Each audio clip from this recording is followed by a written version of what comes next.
ಗೊತ್ತಿದ್ದಿದೆ ಅದು ಅವರೇ ತನಿಖೆ ಮಾಡ್ತಾರೆ, ಅವರೇ ರಿಫೈನ್ ಮಾಡ್ತಾರೆ. ಅದಕ್ಕೆ ಇನ್ಚಾರ್ಜ್ ಎಸ್ ಪಿ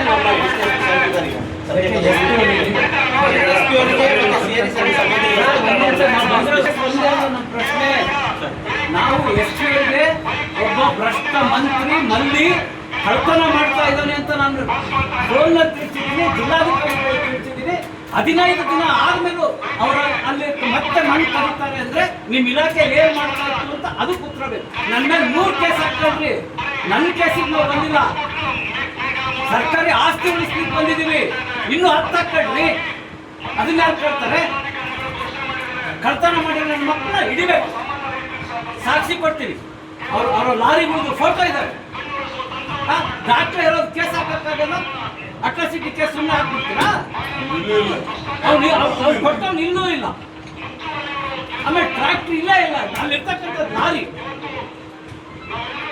ಒಬ್ಬ ಶಾಸಕರಿಗೆ ಏನ್ ಮಾಡ್ತೀರಿ ನೀವು? ಅದು ಪೊಲೀಸ್ ಅಧಿಕಾರಿಗಳು ಅಂದ್ರೆ ಸಾಮಾನ್ಯ ಜನರಿಗೆ ಏನ್ ಮಾಡ್ತಿದ್ದೀರಿ ನೀವು?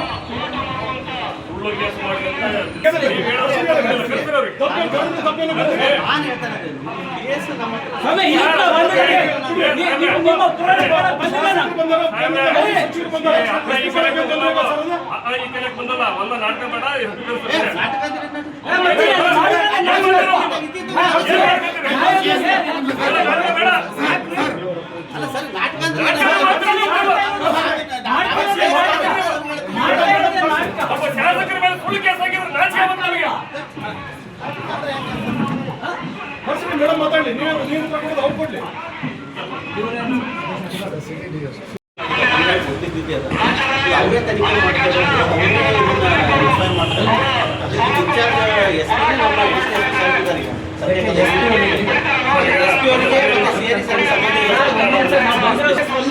ಪ್ರಶ್ನೆ, ನಾವು ಎಸ್ ಪಿ ಅವರಿಗೆ ಒಬ್ಬ ಭ್ರಷ್ಟ ಮಂತ್ರಿ ಮಲ್ಲಿ ಕಳ್ತನ ಮಾಡ್ತಾ ಇದ್ದಾನೆ ಅಂತ ನಾನು ಫೋನ್ನ ತಿಳಿಸಿದ್ದೀನಿ, ಜಿಲ್ಲಾಧಿಕಾರಿಗಳು ತಿಳಿಸಿದ್ದೀನಿ.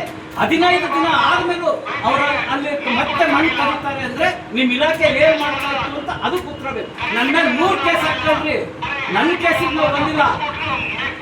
ಸರ್ಕಾರಿ ಆಸ್ತಿ ಉಳಿಸ್ಲಿಕ್ಕೆ ಬಂದಿದ್ದೀವಿ, ಇನ್ನೂ 10 ಹಾಕ್ಕೊಳ್ರಿ. ಅದನ್ನ ಯಾರು ಕೇಳ್ತಾರೆ? ಕಳ್ತನ ಮಾಡಿ ನನ್ನ ಮಕ್ಕಳನ್ನ ಹಿಡಿಬೇಕು, ಸಾಕ್ಷಿ ಕೊಡ್ತೀವಿ. ಅವ್ರ ಲಾರಿ ಮುಗಿದು ಫೋಟೋ ಇದ್ದಾರೆ. ಡಾಕ್ಟರ್ ಇರೋದು ಕೇಸ್ ಹಾಕಕ್ಕಾಗಲ್ಲ, ಅಟ್ರಾಸಿಟಿ ಕೇಸ್ ಸುಮ್ಮನೆ ಹಾಕ್ಬಿಡ್ತೀರಾ? ಅವ್ನು ಕೊಟ್ಟವ್ನು ಇನ್ನೂ ಇಲ್ಲ. ಆಮೇಲೆ ಟ್ರ್ಯಾಕ್ಟರ್ ಇಲ್ಲ ಅಲ್ಲಿರ್ತಕ್ಕಂಥದ್ದು ಲಾರಿ. ಒಬ್ಬ ಶಾಸಕರಿಗೆ ಏನ್ ಮಾಡ್ತೀರಿ ನೀವು? ಅದು ಪೊಲೀಸ್ ಅಧಿಕಾರಿಗಳು ಅಂದ್ರೆ ಸಾಮಾನ್ಯ ಜನರಿಗೆ ಏನ್ ಮಾಡ್ತಿದ್ದೀರಿ ನೀವು?